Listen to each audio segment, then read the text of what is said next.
Hi hello అండి, welcome to Bharat special. నేను మీ భారతి. ఎలా ఉన్నారండి అందరూ? నేనైతే చాలా చాలా బాగున్నాను అండ్ మీ అందరు కూడా చాలా బాగుండాలని కోరుకుంటున్నాను.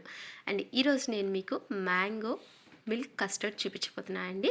అండ్ దానికోసం ఒక సాస్ పాన్ కానీ లేదంటే ఒక టీ పాన్ కానీ తీసుకొని ఒక కప్పు పాలని యాడ్ చేసుకుంటున్నానండి ఇందులో. అండ్ ఇప్పుడు ఒక కప్పు పాలల్లో నుంచి ఒక 1/4 కప్పు పాలని సపరేట్గా చేసేసుకుంటున్నానండి. అండ్ ఈ రెసిపీ చూసే ముందు మన ఛానల్ కనుక ఎవరైనా ఫస్ట్ టైం చూసినామంటే ప్లీజ్ సబ్స్క్రైబ్ చేయండి. అలానే పక్కన బెల్ ఐకాన్ కూడా హిట్ చేయండి.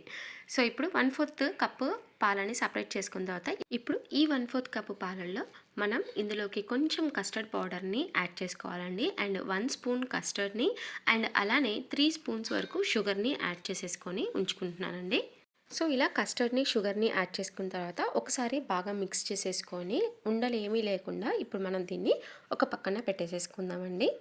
ఇప్పుడు మనం మిగిలిన పాలని వేడి చేసేసి పొంగొచ్చే వరకు కాగనివ్వాలండి. ఇలా కాగిన తర్వాత ఈ పాలల్లో మనం ఇందాక కస్టర్డ్ అండ్ అలానే షుగర్ కలుపుకున్న వాటిని ఇందులోకి మిక్స్ చేసేసుకొని యాడ్ చేసుకోవాలండి. అండ్ ఇది యాడ్ చేసుకున్న తర్వాత పాలు కొంచెం చిక్కపడే వరకు కలుపుతూ ఉండాలండి స్పూన్తో. అండ్ ఇప్పుడు ఇందులోనే కొంచెం ఇలాచీ పౌడర్ని కూడా యాడ్ చేసుకుంటున్నాను అండి. అండ్ ఇలాచీ పౌడర్ కూడా యాడ్ చేసుకున్న తర్వాత మనం ఒక 2 to 3 మినిట్స్ పాటు చక్కగా మిక్స్ చేసేసుకొని పెట్టేసుకుంటే పాలు కొంచెం చిక్కబడిపోతాయండి. సో ఇలా చిక్కబడిన తర్వాత స్టవ్ ఆఫ్ చేసేసుకొని ఇప్పుడు వీటిని కొంచెం కూల్ అవ్వనివ్వాలండి. సో ఇది కూల్ అయిపోయిన తర్వాత ఇప్పుడు ఇందులోకి మ్యాంగో ప్యూరీని ఒక స్పూన్ యాడ్ చేసేసుకోవాలండి. అంటే జస్ట్ మ్యాంగోస్ని ప్యూరీ లాగా చేసేసుకొని ఇందులోకి యాడ్ చేసేసుకోవాలండి. అండ్ ఇందులోకి యాడ్ చేసేసుకున్న తర్వాత బాగా వీటిని కంబైన్ చేసేసుకొని పెట్టుకోవాలండి. అండ్ ఇలా కంబైన్ చేసేసుకొని పెట్టుకున్న తర్వాత ఇలా బాగా కలుపుకొని ఉంచుకున్న తర్వాత ఇప్పుడు ఇందులోకి కొంచెం సగ్గుబియ్యం అండ్ అలానే సేమియాని జస్ట్ 2 స్పూన్స్ యాడ్ చేసేసి కొంచెం వాటర్ యాడ్ చేసేసి బాయిల్ చేసుకున్నానండి.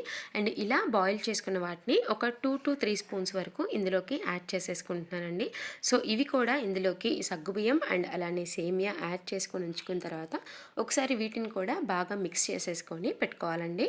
ఇప్పుడు దీన్ని ఒక 1/2 అవర్ పాటు కానీ లేదంటే ఒక 15 మినిట్స్ పాటు కానీ ఫ్రిడ్జ్లో పెట్టేసేసి మనం బయటికి తీసుకున్న తర్వాత చూసారా అండి, ఇంకొంచెం చిక్కపడిపోయింది. మీకు కనుక ఇంకా థిక్గా కావాలంటే ఇంకొంచెం కస్టర్డ్ని లేదంటే ఇంకొంచెం మ్యాంగో ప్యూరీని కూడా యాడ్ చేసేసుకోవచ్చండి.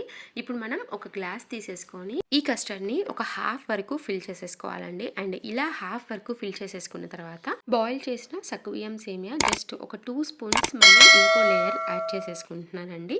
అండ్ అలానే ముందుగా నానబెట్టుకున్న సబ్జా గింజల్ని కూడా ఇందులోకి కొన్ని యాడ్ చేసేసుకుంటున్నానండి.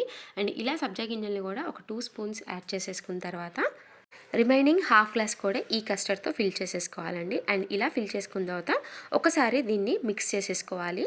ఇలా మిక్స్ చేసేసుకున్న తర్వాత ఇప్పుడు ఇందులోకి మ్యాంగో పీసెస్ని చిన్న చిన్న క్యూబ్స్గా కట్ చేసేసి ఇలా పైన యాడ్ చేసేసుకోవాలండి. అండ్ దాంతోపాటు ఒక 1 స్పూన్ సబ్జా గింజల్ని కూడా ఇలా పైన యాడ్ చేసేసుకొని చాప్ చేసిన డ్రై ఫ్రూట్స్ని కూడా కొన్ని ఇలా యాడ్ చేసేసుకోవాలండి. అంతే, చాలా ఈజీగా సింపుల్గా మ్యాంగో మిల్క్ కస్టర్డ్ రెడీ అయిపోతుంది. సో ఈవినింగ్ టైంలో చల్లగా ఇలా చేసుకొని తాగారంటే కడుపు నిండుగా చల్లగా ఉంటుందండి. సో మీకు నచ్చితే ఖచ్చితంగా లైక్ చేయడం మాత్రం మర్చిపోకండి. Thank you for watching. Signing off మీ భారతి.